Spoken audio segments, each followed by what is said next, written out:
9 Oktober 2020, polisi menghentikan seorang wanita umur 27 tahun bernama Taylor Parker karena dia mengendarai mobil dengan ugal-ugalan sampai hampir menyebabkan kecelakaan.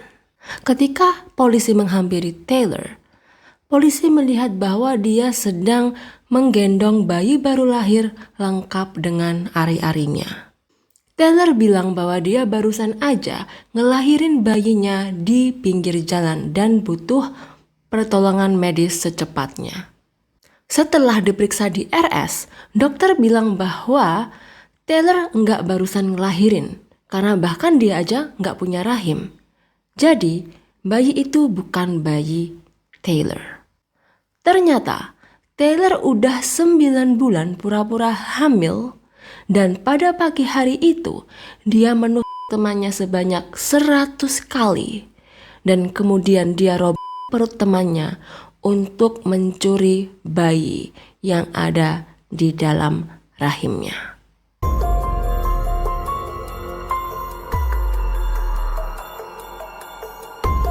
Fam, kita semua pasti pernah bohong kan? Nah, pertanyaannya, menurut kalian, sampai sejauh mana sih kebohongan itu masih bisa dianggap wajar? Di kasus yang bakalan kita bahas kali ini, kita bakalan ngomongin tentang Taylor Parker. Nah, Taylor Parker ini definisi manusia yang hidupnya cuma buat bohong dan nipu orang lain. Gak ada satupun orang di hidupnya yang gak pernah dia tipu, manfaatin, atau sakitin. Ya udah, langsung aja ke pembahasannya. I hope you're ready. Taylor lahir pada 8 Desember 1992. Dia tinggal di Texas bersama ayahnya yang bernama Mark, ibunya yang bernama Shona, dan juga adiknya yang bernama Zachary. Awalnya, waktu masih kecil, Taylor ini sama seperti anak-anak seusianya. Tapi ketika dia umur 9 tahun, dia mulai suka bohong buat dapetin perhatian orang-orang di sekitarnya. Nah, waktu dia kelas 3 SD, dia ini punya masalah sama salah satu guru yang ngajar dia. Terus tiba-tiba Taylor ini punya sakit perut parah sampai-sampai dia itu jarang masuk sekolah. Jadi selama dia kelas 3 SD itu dia sering gak masuk. Anehnya ketika dia kelas 4, terus dia nggak diajar sama guru itu tadi, tiba-tiba Taylor ini sakit perutnya hilang gitu loh. Jadi banyak orang yang berspekulasi bahwa sakit perutnya Taylor itu cuma akal-akalnya Taylor aja.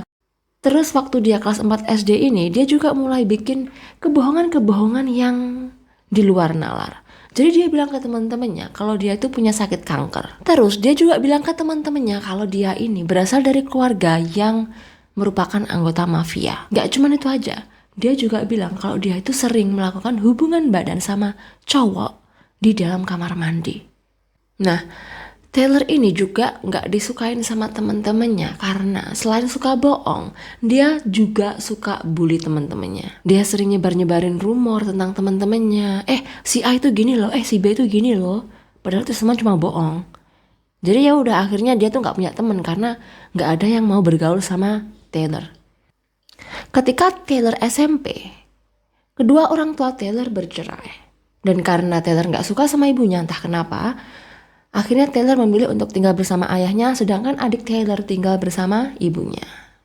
Setelah kedua orang tua Taylor bercerai, Taylor ini jadi mungkin merasa kayak kurang perhatian atau gimana ya. Jadi dia tuh malah bohongnya semakin menjadi-jadi. Akhirnya dia ngelakuin apapun buat dapetin perhatian orang-orang yang ada di sekitarnya. Dia pura-pura abis jatuh, terus kakinya patah, datang ke sekolah pakai tongkat, ya kan. Terus selain bilang kalau dia ini sakit kanker, dia juga bilang kalau dia itu punya sakit MS. MS itu semacam kayak penyakit autoimun. Terus selain itu, lagi-lagi dia bilang ke teman-temannya kalau dia itu sering ngelakuin hubungan dewasa, hubungan badan sama lawan jenis. Terus dia bakalan kayak nyombongin pengalaman dia karena dia udah banyak pengalaman ngelakuin ini itu. Padahal dia itu cuman bohong karena dia aja gak punya pacar. Tapi dia ngaku ke temennya kalau dia itu punya pacar. Dan ketika teman-temannya tanya, mana sih pacarmu? Ya Taylor bilang, oh cowok aku itu nggak sekolah di sini, dia sekolah di sekolah lain. Terus waktu ditanya teman-temannya, mana coba lihat foto cowok kamu, pengen lihat deh. Dia bakalan bilang, cowok aku tuh gak suka foto, dia itu malu kalau di depan kamera. Coba deh, lihat-lihat ini. Ini loh chattingan aku sama cowok aku. Dia tunjukin itu kayak history percakapan dia sama cowoknya. Ngomong sayang-sayang, mesra-mesra, bla bla bla bla bla. Tapi ya orang-orang tahu kalau Taylor ini cuman pura-pura aja. Pakai HP lain seakan-akan dia chattingan sama cowoknya, padahal ya bukan. Gak cukup bohong pura-pura punya pacar doang. Taylor ini juga bilang ke teman-temannya kalau dia itu hamil. Dan ini dia lakukan berulang-ulang kali. Jadi dia bakalan pura-pura kayak hamil, terus tiba-tiba secara misterius dia keguguran. Terus hamil lagi, terus keguguran. Ya akhirnya siapa yang percaya kan? Terus tambah gilanya, ketika salah satu teman Taylor di sekolah itu ada yang hamil, dia tuh jadi kayak terobsesi gitu. Dia tuh juga pengen hamil. Jadi dia bakalan ngikutin temennya yang lagi hamil untuk kemana aja, dia ngepoin, terus dia ambil foto temennya ini tadi, terus dia bakalan edit foto temennya yang lagi hamil itu tadi, dia ganti kepalanya pakai kepala dia sendiri. Jadi seakan-akan Taylor ini lagi hamil. Segitu terobsesinya dia pengen hamil. Sampai akhirnya beberapa tahun berlalu dan ketika Taylor umur 17 tahun, dia akhirnya beneran hamil. Tapi dia ini gak hamil sama pacarnya karena dia gak punya pacar. Jadi itu semacam kayak one night stand, kayak cuman kencan satu malam, teman tidur satu malam gitu ya. Terus akhirnya dia hamil, cowoknya juga gak mau tanggung jawab. Terus akhirnya Taylor drop out dari sekolah dan dia jadi single mom. Ketika Taylor umur 18 tahun, dia deket dengan seorang cowok bernama Tommy Wiseau. Nah mereka ini saling ngerasa cocok dan gak butuh waktu lama, akhirnya mereka pun memutuskan buat menikah. Pada awalnya pernikahan mereka berjalan dengan sangat baik. Tapi ya namanya Taylor, kumat lagi tuh dia, bohong lagi. Dia bilang kalau dia ini berasal dari keluarga kaya raya. Dan keluarganya itu adalah anggota mafia. Terus ditambahin lagi tuh ceritanya, Taylor bilang kalau ibunya adalah ibu yang sangat jahat. Terus dia tuh gak suka Taylor dan berusaha buat bikin Taylor celaka. Jadi Taylor ini berusaha buat bikin seolah-olah ibunya yang jahat ini tuh berusaha buat menghabisi nyawanya. Tapi ya jelas semua itu cuman bohong. Tapi Tommy kan gak tahu. Jadi ya dia percaya-percaya aja.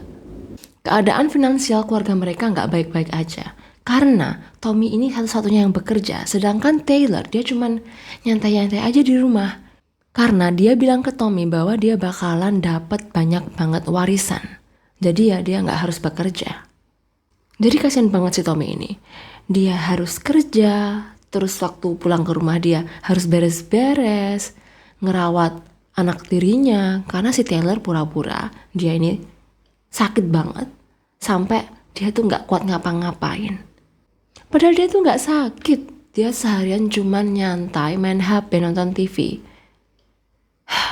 Dan hal ini terus berlanjut sampai bertahun-tahun berlalu. Dan selama kurun waktu itu, Taylor terobsesi, pengen pura-pura sakit supaya diperhatiin.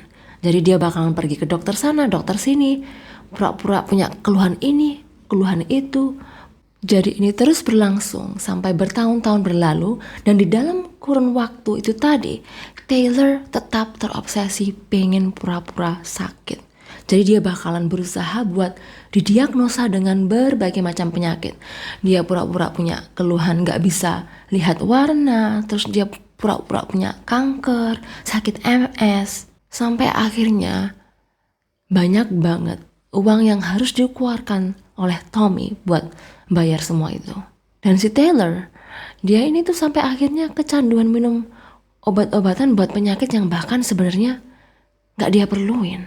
Kecanduan minum obat anti nyeri, obat buat sakit itu, sakit ini, gak tahu, gak paham apa sih manfaatnya.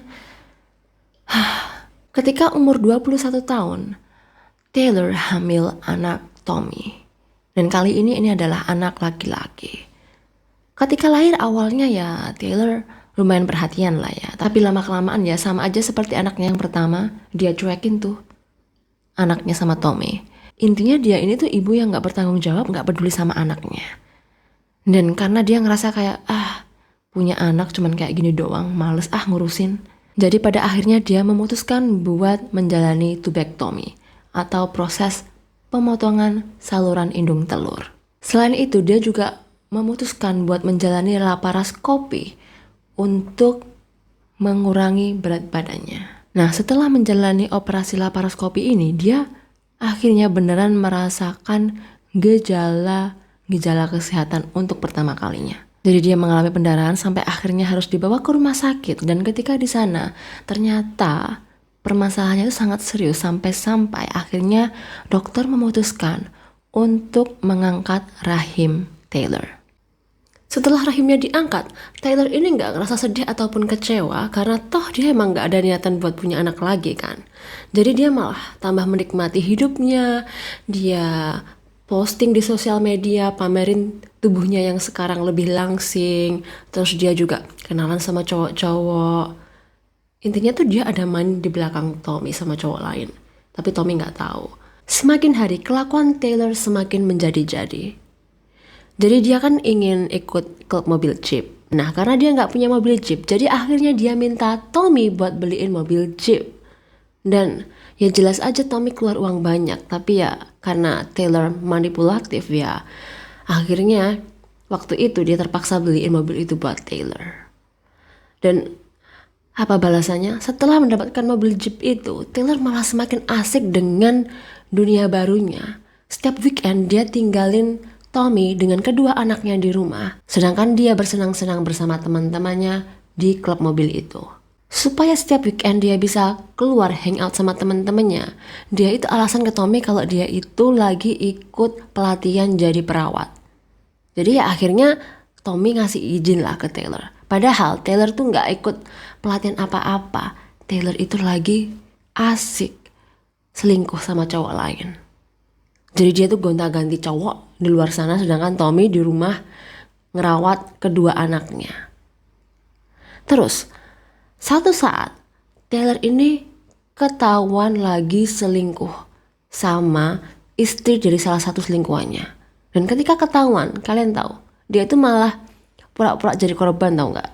Langsung bikin drama. Dia pura-pura katanya Tommy itu di rumah sering KDRT.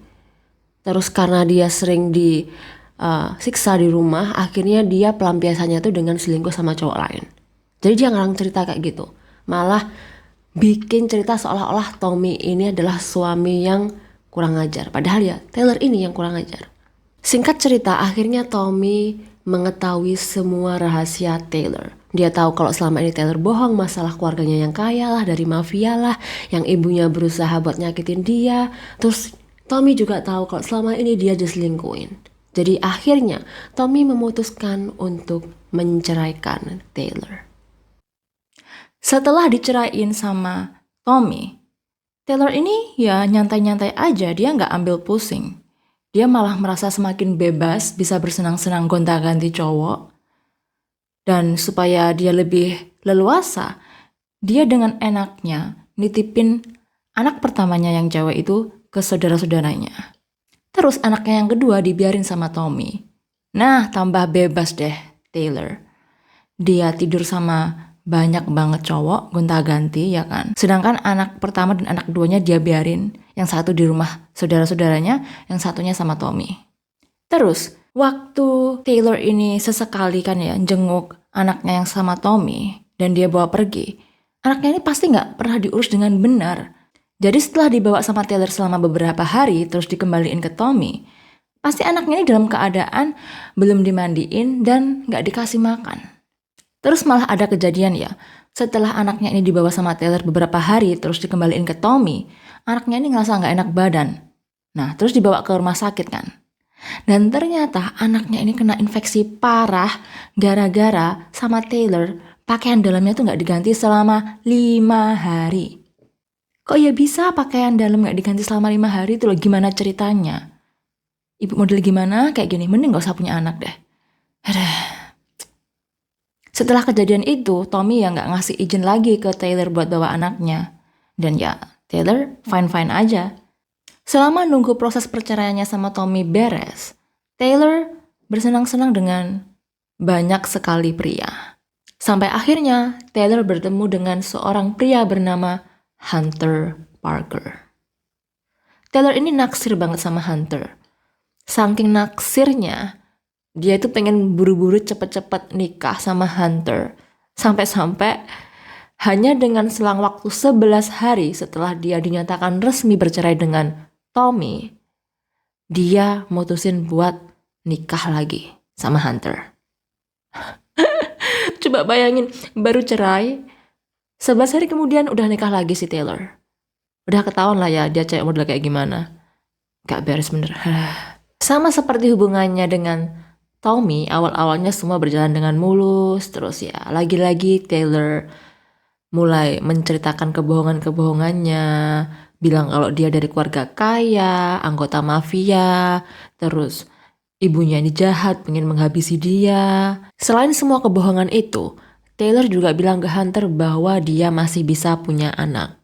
Karena Hunter bilang ke Taylor bahwa dia tuh pengen banget punya anak dan ingin menjadi seorang ayah lah intinya. Nah, karena Taylor takut kehilangan Hunter, akhirnya dia bohong. Tapi kebohongan ini dengan cepat terungkap. Karena apa?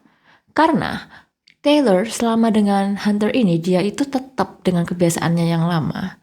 Hobi banget pura-pura sakit, hobi banget ke dokter, pura-pura punya keluhan ini itu. Dan ketika dia dibawa ke rumah sakit pada suatu hari dan dia tuh dianterin sama Hunter, dokternya bilang bahwa Taylor ini udah gak punya rahim lagi, jadi dia gak bisa punya anak. Dan mendengar itu Hunter langsung marah besar dong.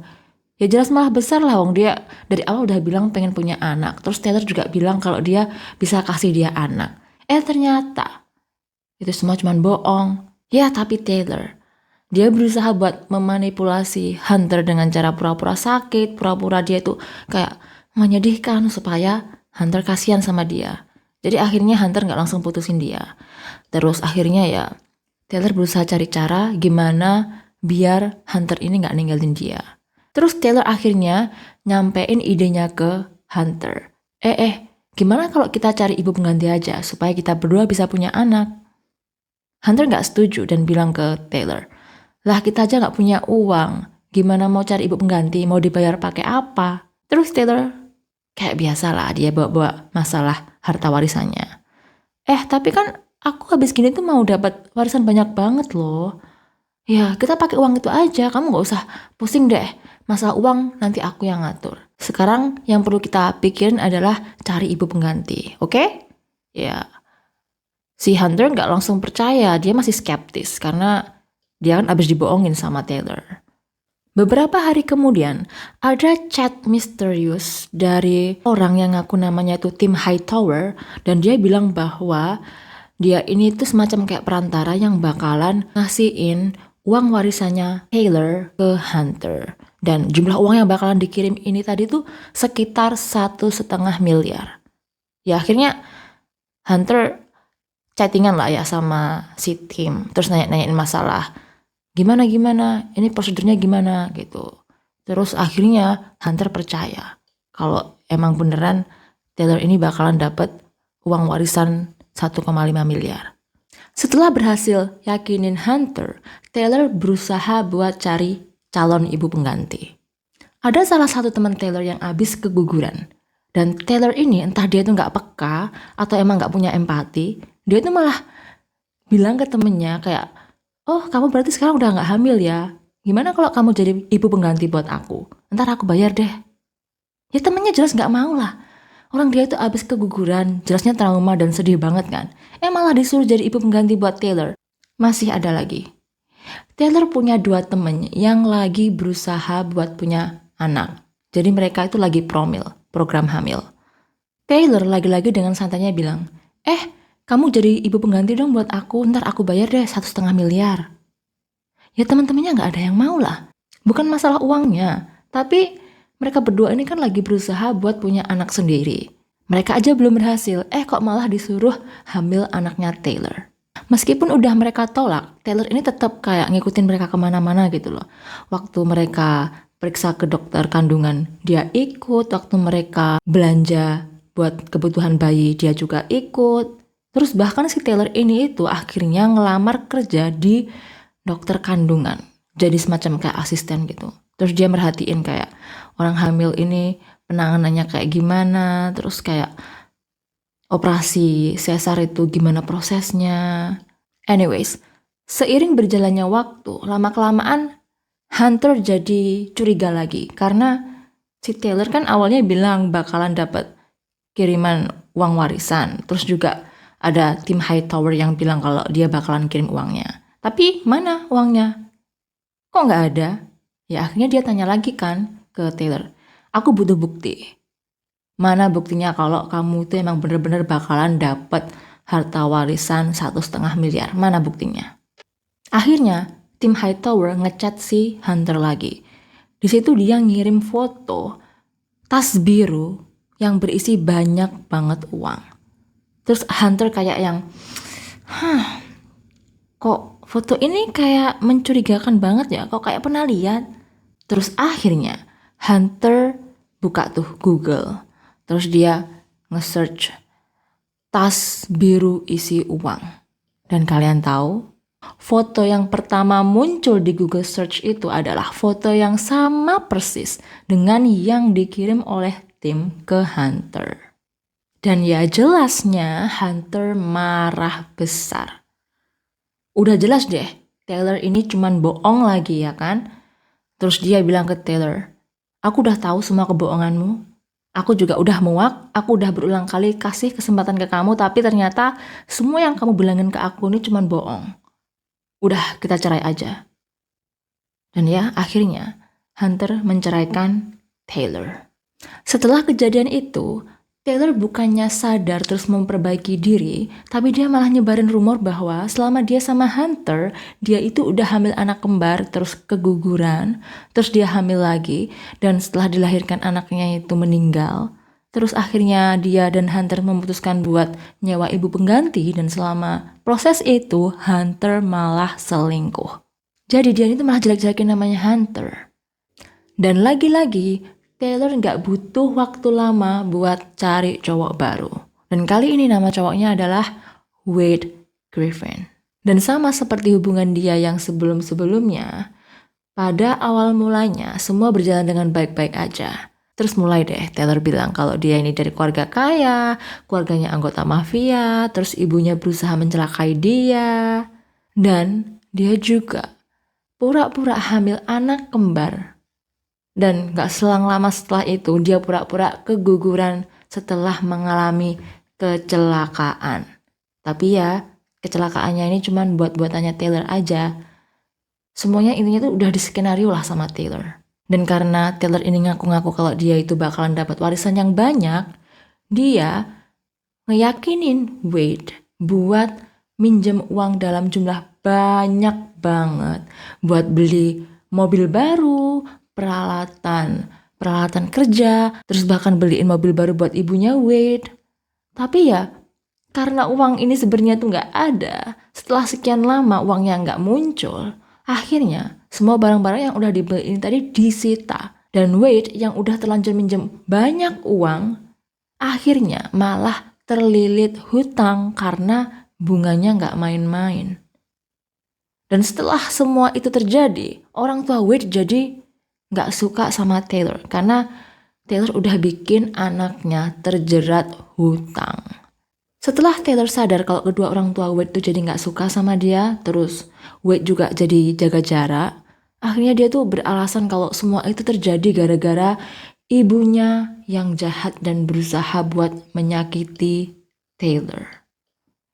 Dia bilang kalau ibunya itu berusaha melakukan berbagai macam cara agar Taylor ini gak mendapatkan warisan dari keluarganya. Parahnya lagi, kalian tahu, Taylor ini sampai pura-pura jadi agen FBI. Ya, agen FBI.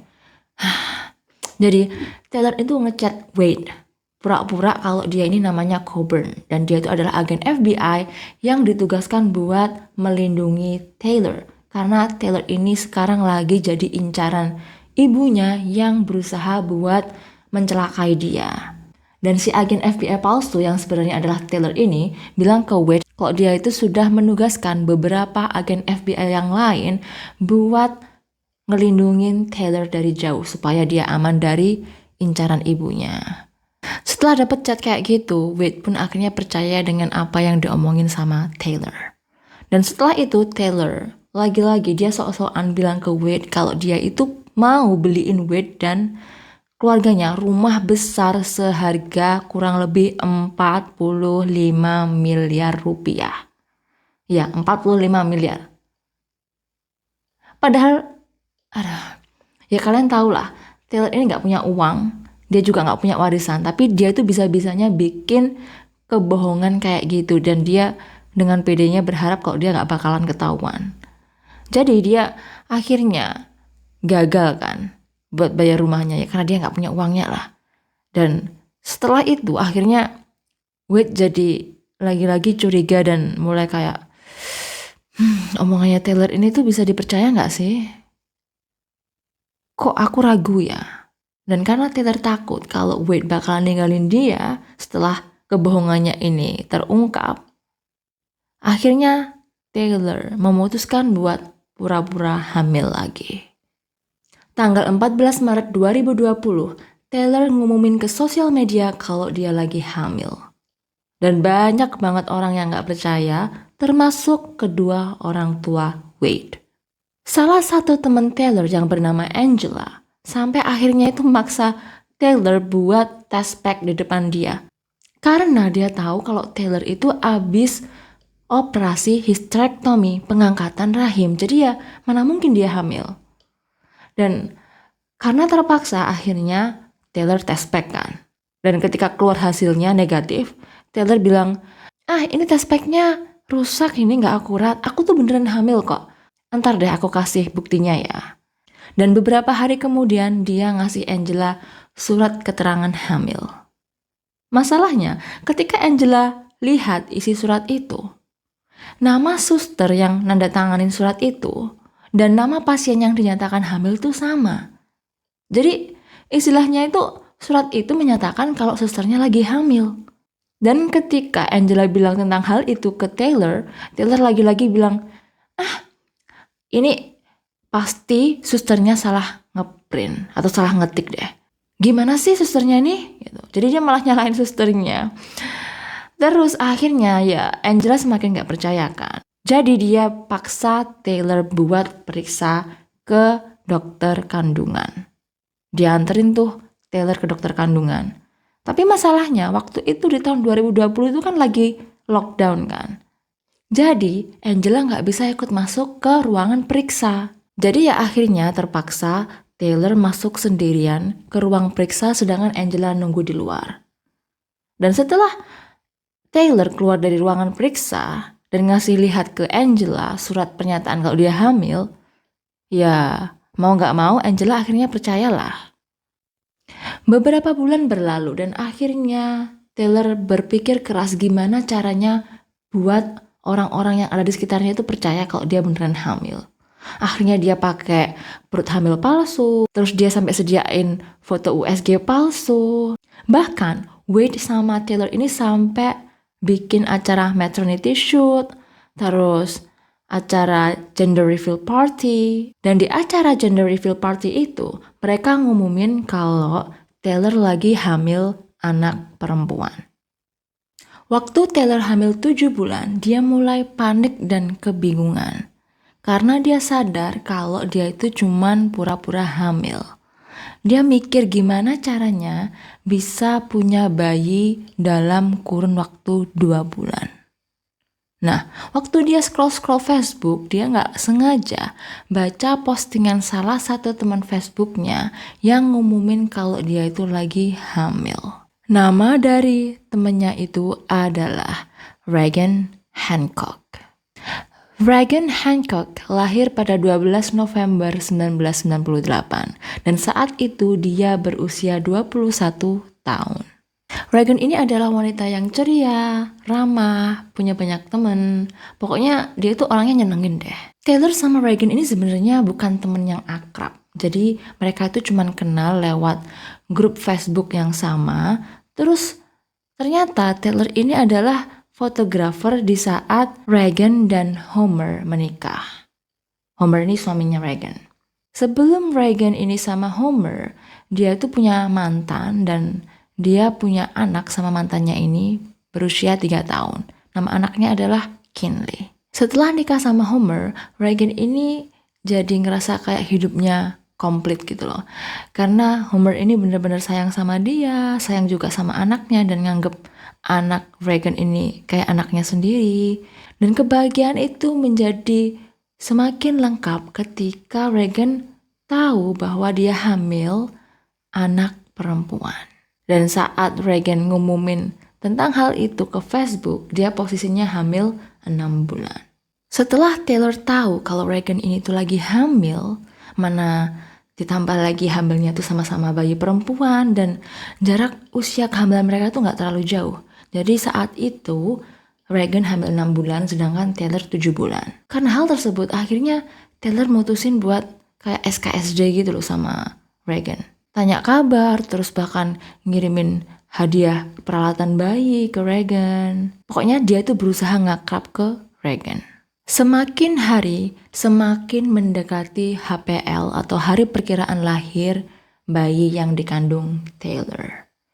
Dan Taylor pun semakin panik dong. Ditambah lagi orang-orang di sekitar mereka itu masih meragukan kehamilan Taylor. Bahkan salah satu mantan suami Taylor yang pertama, Tommy, dia itu ngechat Wade dan ngasih tahu dia bahwa nggak mungkin Taylor itu hamil karena dia tahu Taylor itu rahimnya udah diangkat. Dan Wade mendapatkan banyak sekali tekanan dari orang-orang yang nggak percaya, bahkan keluarganya sendiri.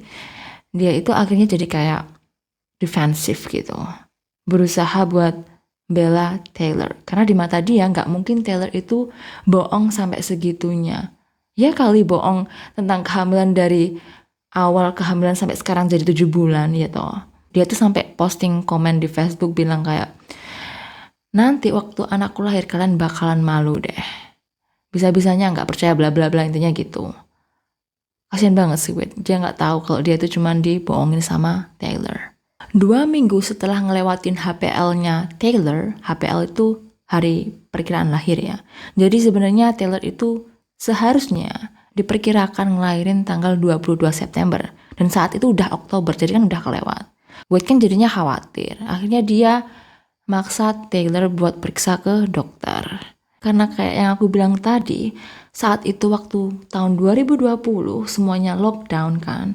Jadi Wade gak bisa ikut masuk, dia nunggu di luar. Dan Taylor sebelum dia masuk ke ruang periksa, dia tiba-tiba bikin drama. Dia teriak-teriak stres kayak, aduh suamiku lagi di militer. Aduh aku kepikiran banget kalau dia kenapa-napa gimana. Aduh aku gak bisa kayak gini, aku harus pulang.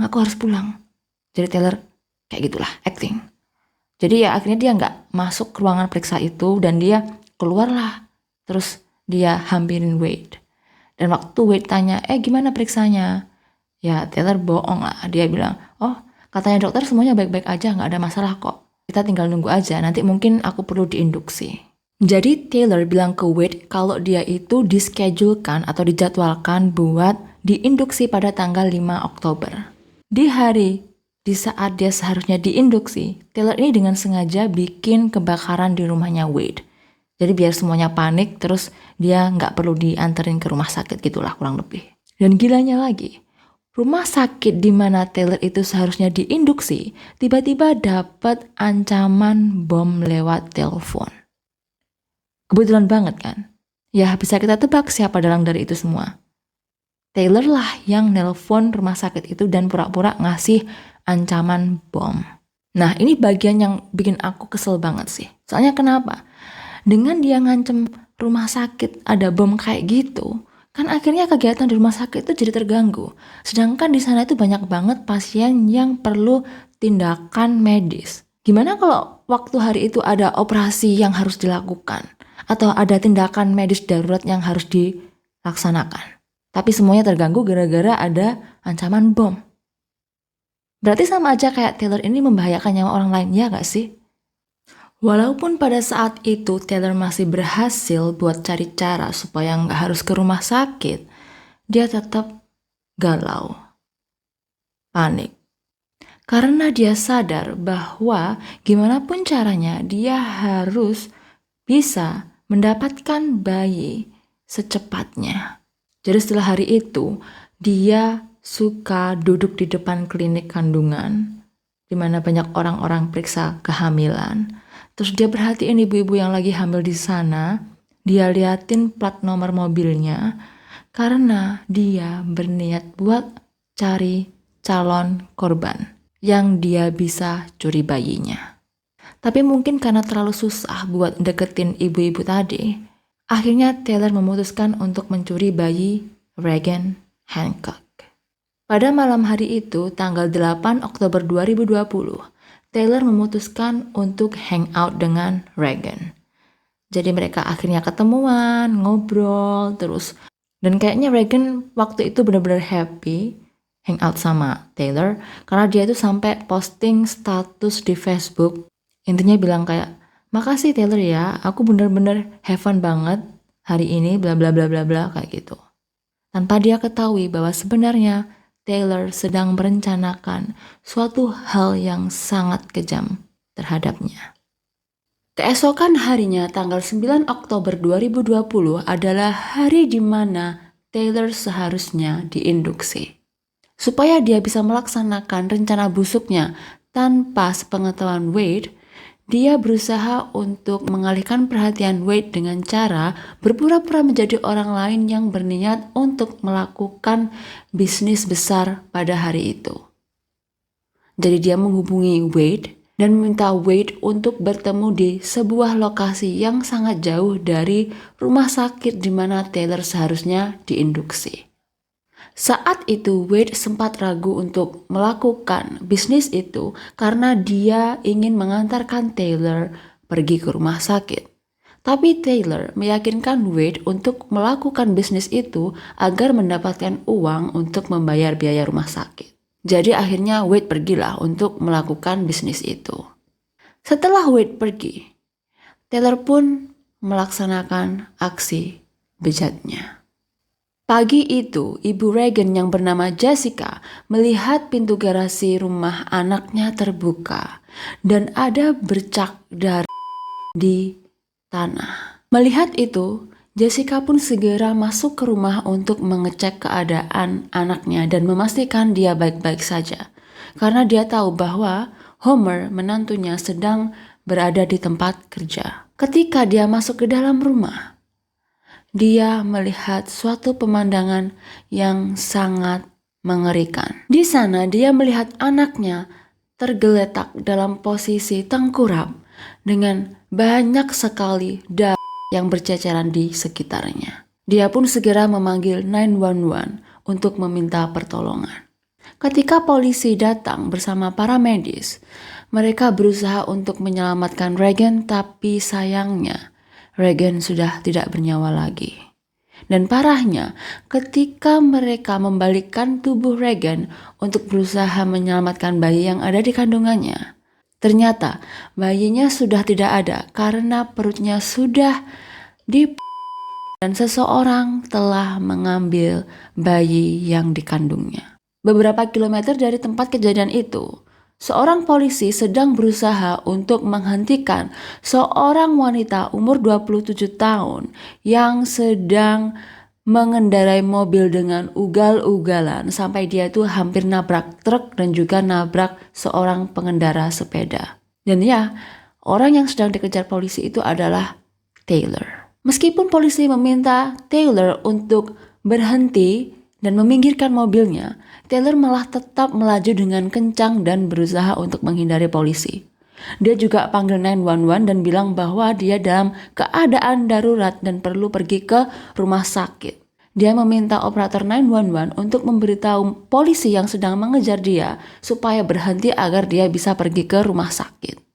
Tapi pada akhirnya polisi berhasil untuk memberhentikan mobil Taylor. Ketika polisi menghampiri Taylor, dia terkejut karena di situ dia melihat bahwa Taylor sedang menggendong seorang bayi yang masih berlumuran dan ari-arinya yang dimasukkan ke celana dalam Taylor. Saat itu Taylor berusaha memberikan CPR atau nafas buatan kepada bayi itu karena bayinya dalam keadaan tidak bernafas lagi. Taylor pun memberitahu polisi bahwa dia baru saja melahirkan bayinya di pinggir jalan. Akhirnya, Taylor dan bayi itu dibawa ke rumah sakit. Sesampainya di rumah sakit, pihak rumah sakit pun segera memberikan pertolongan untuk bayi itu. Sedangkan Taylor menolak keras ketika pihak rumah sakit ingin mengecek keadaannya.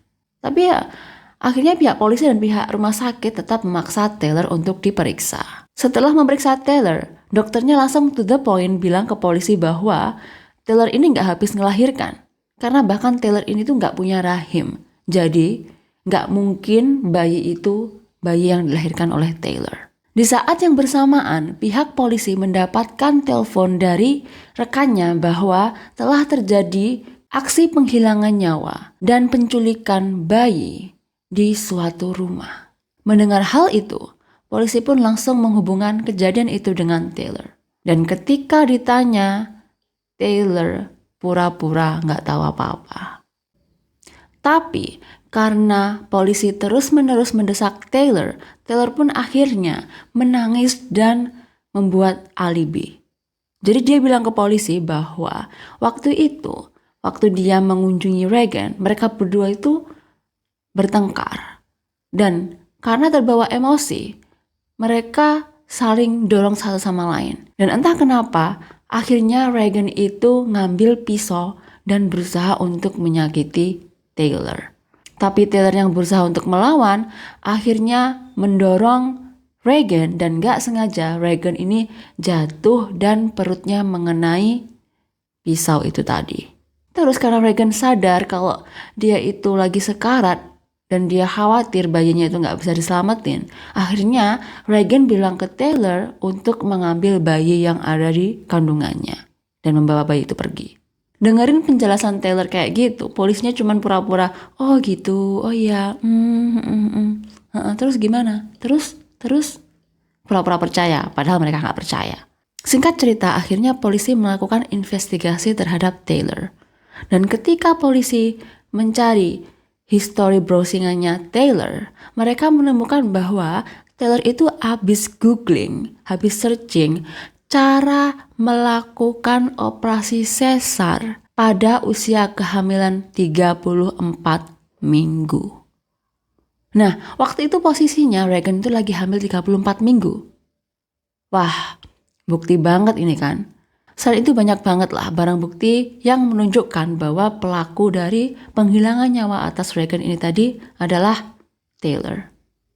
Dan sedihnya lagi, sayangnya bayi yang diculik Taylor, bayinya Regan, gak bisa diselamatin. Jadi bayi itu kehilangan nyawanya. Gak lama setelah ibunya dihabisi nyawanya secara brutal. Setelah melakukan investigasi dan pemeriksaan menyeluruh terhadap tubuh Regan, polisi pun bisa menyimpulkan apa yang terjadi pada pagi hari itu. Pada pagi hari itu, Taylor mengurut Regan dari salah satu ujung pinggul ke ujung pinggul lainnya menggunakan pisau bedah untuk mengeluarkan rahimnya dan mengambil bayinya. Ada banyak sekali luka perlawanan di tangan Regan. Salah satu jarinya terkilir, sedangkan jari yang satunya lagi hampir putus. Ada lebih dari 100 luka yang dimana 39 diantaranya ada di bagian kepalanya. Tulang tengkoraknya patah di 5 tempat yang berbeda yang kemungkinan disebabkan oleh hantaman dari ujung palu bagian runcing dan ujung palu bagian tumpul. Toples besar berisi pasir biru dan pink dari pernikahan Regan juga diduga digunakan sebagai senjata. Setelah melakukan itu semua, Taylor pun mengambil bayi Regan dan meninggalkan Regan dalam keadaan tengkurap.